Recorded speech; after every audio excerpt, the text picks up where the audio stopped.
U.S. airline passengers want $283 for flight cancellations. It has been a tough year for those traveling across America, and while a summer of revenge travel has now come to an end for airlines, with more flights canceled or delayed from in summer 22 than during the pre-pandemic summer of 2019. New research has shown that thousands of flights have been canceled following the devastation of Hurricane Ian, with over 7,000 nationally between the 2nd and the 8th of October alone. The Department of Transportation has said airlines should bear the brunt of the blame due to flight overscheduling, followed by confusing guidelines on compensating passengers in refunds or vouchers for these inconveniences. With that in mind, airline industry experts surveyed 3,014 travelers and asked, hypothetically, if an airline was to bump you off a flight, how much compensation would you accept to do so? Unfortunately for airlines, it seems this inconvenience caused to passengers doesn't come cheap.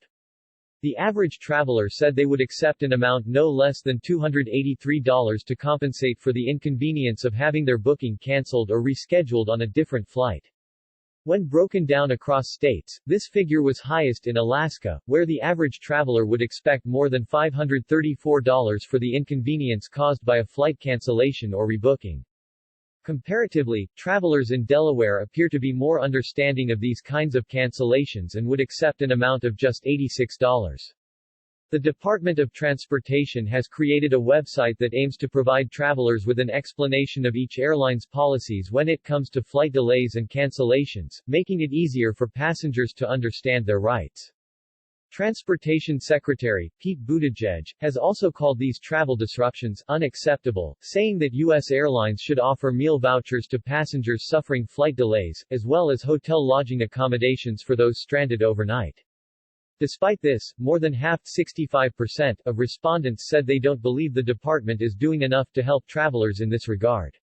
According to Department of Transportation data, 3.2% of domestic flights were canceled by U.S. air carriers within the first 6 months of 2022, and given this, 61% of travelers said they believe flight cancellations have become the new norm. And given how these delays and cancellations have been increasing exponentially over the past few years, 69% also said they're not optimistic that the travel situation will improve at all this year. On a scale from 1 to 10, with 1 being the least confident, the average traveler ranked themselves an average 5, in terms of being confident that their flight will not be delayed. This explains why 53% also said that due to the increasing number of air carrier delays and cancellations, they're actually more likely to travel to their destination by road instead, to avoid the risk of airport travel inconveniences completely.